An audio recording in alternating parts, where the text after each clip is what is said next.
everybody. I'd like to welcome you back to our podcast channel, Profits Unlimited, and talk to you a little bit about what do you do in the wintertime.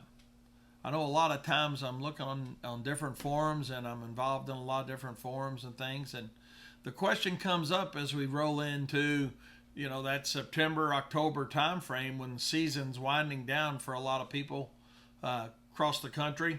And they say, well, what do you do in the winter? What can I do in the winter to make some money? And we're kind of questioning because we hadn't thought about it until we hit the fall, basically. And, a lot of times, you get a lot of different responses with that. And a lot of times what I caught myself doing, quite honestly, when I first started my business was I tried thinking of ways to keep myself busy, whether I was giving myself the excuse of, well, I'll look at my accounts, I'll see if I was profitable, I'll take a look and see how I'm going to start and try to generate some additional business for a spring startup, a quick spring startup. And all those things are very, very important, no doubt about it. But they're not generating any type of income for you as you're going through the winter. And I know a lot of times guys will have accounts set up where they're paying on a 12-month cycle. Some companies do that, some companies don't. But what can we do potentially to increase our cash flow, increase our profitability, and more importantly, take away a lot of that downtime that a lot of contractors have, especially as a smaller service? And because I know as your company grows and you get multiple crews going and things like that, there's a lot of things that can be done in a slower time of the year. But as a 1-truck or a 2-truck operation, or maybe even a 3-truck operation, we look at the downtime that we have and say, how can we retain better employees? Because we have that transition going on with employees. And I think one thing that we did and that we looked at many years ago was, let's offer some snow and ice management services to our customers. And initially, the mindset might take you down the road of, and that's going to be way too complicated. I really don't want to get involved in that. The insurance involved, I don't want to buy the equipment. We give ourselves a million reasons why it doesn't make sense. And I kind of joke about it and say, well, what would you rather do? Deliver pizzas? And there's really nothing wrong with delivering pizzas. For any of you guys out there, or you contractors out there, you ladies out there, we do what we got to do to make the ends meet. I get that. So I'm not making fun of delivering pizzas or a part-time job or whatever it is we got to do to get ourselves through that slower time of the year. But have you thought about offering a snow and ice management service on a small scale starting out? Maybe it's just to your residential customers. Maybe it's just to a small base of your residential customers. You wouldn't necessarily need to invest in a snow plow per se for your truck. Maybe a snow blower. Maybe you're going to do some hand shoveling, or there's ways to do it other than investing in a plow. The investment in a plow is a good option, quite honestly, in my opinion.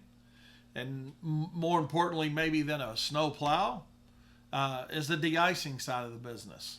Because regardless of your market, it's a 3-to-1 to 5-to-1 ratio of plowing events versus de-icing events. So it's something you can do is think about the backside of your truck, small spreader, that you're going to be able to offer your customers a de-icing service as well, not just a plowing service. That's the mistake we made with our business, quite honestly, is when we first engaged in it, we were strictly looking for enough snow to plow. And we were missing a lot of opportunities on, some freezing rain situation, just an inch or two of snow.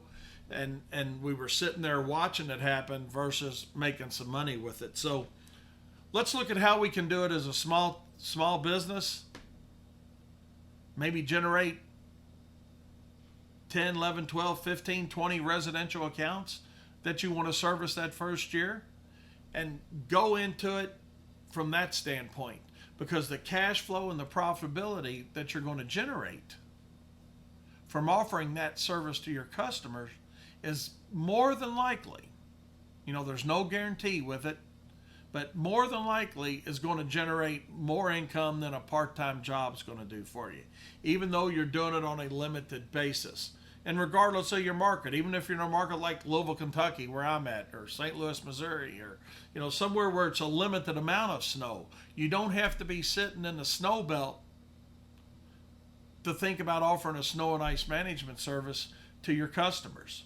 So there's a lot of different ways we can make money in snow. We're going to talk about that in future videos.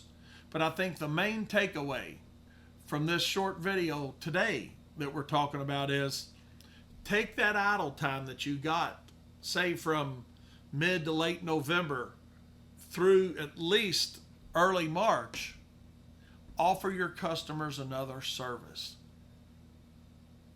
Start small, work your way into it, because the investment that you've got on the front side of, say, you've got the truck, you've got the most expensive part of the process, but you're going to need yourself a plow and a salt box, and you're going to be able to go out and make a little money, give your customers additional service that they're currently not buying from you, that they may be buying from your competitor, so they can work with you.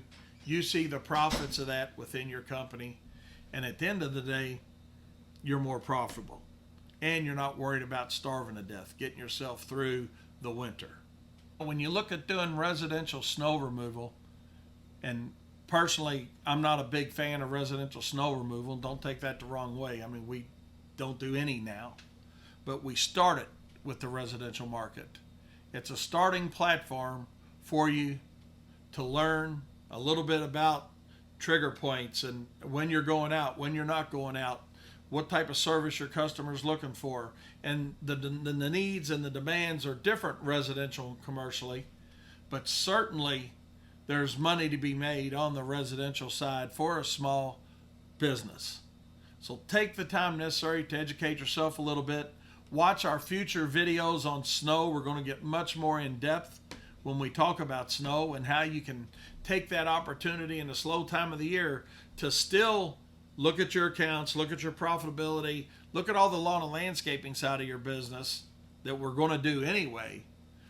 But when we do have those opportunities for a little bit of snow, you're going to take that opportunity and turn it into cash and profit to help yourself get through the winter. And at the end of the day, that's what we need to do. We need to diversify our services a little further so we can help ourselves, help our companies grow, and more importantly, maybe help our customers understand that they can buy from me and you, and they don't have to go to our competitor for a winter service. Hope this makes sense. Keep an eye on our podcast and our YouTube page. Be sure to subscribe.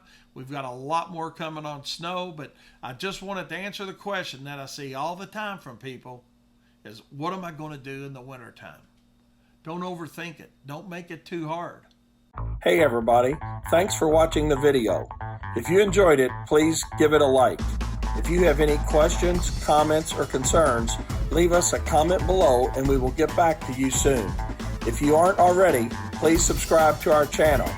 Also, go like our Facebook page where you can interact with us and the whole Profits Unlimited community. Check out our great website with all of our 100% money-back guaranteed products at profitsorus.com. And remember, stay tuned for the latest and greatest content from us at Profits Unlimited.